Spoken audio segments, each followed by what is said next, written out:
guys, how's it going? Jacob here. Today I'm going to be reviewing a movie that I've been wanting to see for a long time now, and that is the THR. I've heard of this movie way back when it was in limited theaters.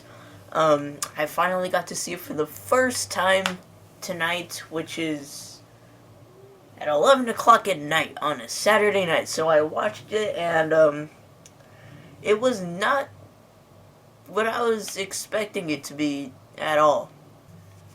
Okay, so basically what the movie is, it's an anthology film with 6 short movies or stories that are all have to do with this sort of like a bizarre sort of. Why is it? It's going orange again. All right, now it just came back. Anyways. And of course, in every anthology film, they have like an opening sequence or like a main sequence to each story or segment. You know what I mean? But anyways, so what this movie is about, it's about this really curious but stupid girl who goes to this like abandoned theater where the door is like slightly open, so she goes in and there's nobody in the theater, but she sits down in the seats, and then this weird puppet guy thing comes up and it tells her a bunch of she just sees a bunch of random bizarre stories, but what's cool is that each segment that comes, she turns into more of a puppet, and the puppet turns more into a guy. So it's kind of like really weird and strange, and towards the end she becomes like a full-on puppet, he becomes a full-on human, and it's just a really cool segment, but it's just a really cool like whole main sequence, and I really did enjoy it. So all these stories or segments that are featured in this film have to do with something like really bizarre or just kind of strange. So the first segment we have here is called what's it called? Something Toad, I forget. But it's about this couple who go to this graveyard and they're like off on a road trip, I'm assuming. To be honest, I kind of forgot about the first one a little bit. But I do know that they meet like this like a gypsy or like a witch who turns out to be like some toad monster thing. That's all I'm going to say for the first segment, because I don't want to spoil it for you.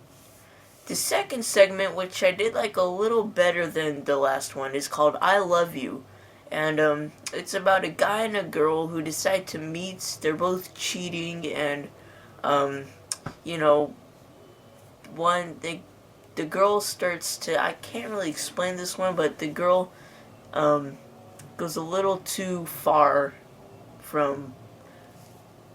The second segment is called I Love You. That's all I'm gonna say. Basically, it's a violent love story. But moving on. Now, the third segment, which is directed by Tom Savini. This is probably one of my favorite segments of the entire film, called Wet Dreams. This one is it's sort of like Inception a little bit, but this one goes like really far. It's basically a guy who wakes up from a dream, and he realizes that that's a dream, so he wakes up from that dream, and he wakes up, and it goes on and on and on. But like in each dream he has, like, his penis is always getting like torn off or something, and you're just like, Jesus, why does his penis keep getting ripped off? But no, really, it goes on and on and on until you really don't know what is reality and what is a dream. And I really kind of do like that sort of concept. The ending is very violent, very graphic, and kind of funny if you have a dark sense of humor. Now, the fourth segment of the story or the movie, which was probably my least favorite, is called The Accident. And this is sort of just like a drama, if anything, not much. It's about a girl and a little girl and her mom, I believe, and they're like in an accident or like on the road. That's basically all it is. I really don't know what else to say about it. The fifth one is called what is it? It's something Visions. I know what it is. It's something Visions. Anyways, it's about this girl. She's a homeless person. She goes up to other homeless people. She attacks them, and she sticks a needle into their eye, and she puts it into her eyes so she sees what their vision is, and she gets to capture their dreams. I really, really do like the idea for this one. The ending, towards the end, it gets really, really graphic, you know. It has a lot to do with eyes, and eyes freak me out when it comes to, like, needles and stuff. But yeah, this was a very well made segment, and possibly even one of my favorites of the movie. And then the sixth and final segment of the film is called Sweets. This was by far the most bizarre in my opinion. This one is about a guy and a girl who are in a relationship, and the guy, he's just some sloppy pig who just, all he does is eat sweets. Like, it's all he ever does. His house is a mess. Just, there's food and sweets all over the floor. It's just so disgusting. I am a germaphobe. I cannot stand that kind of stuff. So, I have a bit of OCD too. Like, I like to keep things clean and organized. This guy just totally. But yeah, but the point is, she wants to break up with him because she thinks that he's a sloppy pig, which I do agree. Break up with him. But then it takes place at art museum after she says she just wants to be friends.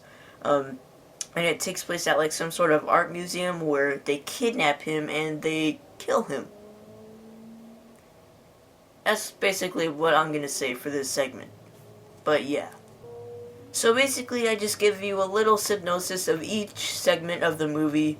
From what I've told you, they're all really, really bizarre films, and you know what? I really had a great time watching this movie. It is definitely not the most, or the best anthology film out there. I still think, Trick or Treat and VHS are still one of the best, horror anthologies I've ever seen, but this was still pretty good. It's not the best, but still pretty good. I'm gonna go ahead and give The Theater Bizarre a 4 out of 5 star rating. It is a great movie, a bit flaws here and there, like, there was a bit of bad acting at some parts where you're just like, that was really bad. But, no, the movie overall, it's a lot of fun, I really did enjoy it, and I'm glad I got to watch it, so, yeah, definitely check it out. It's on Netflix, I believe, yeah, that's where I watched it. I don't know why I just said I believe, but yeah, it's on Netflix, so go and watch it. It's a great watch. I highly recommend it. But that is it for today's review, guys. Please leave a comment down below on what movie I should review next, and I will see you guys later.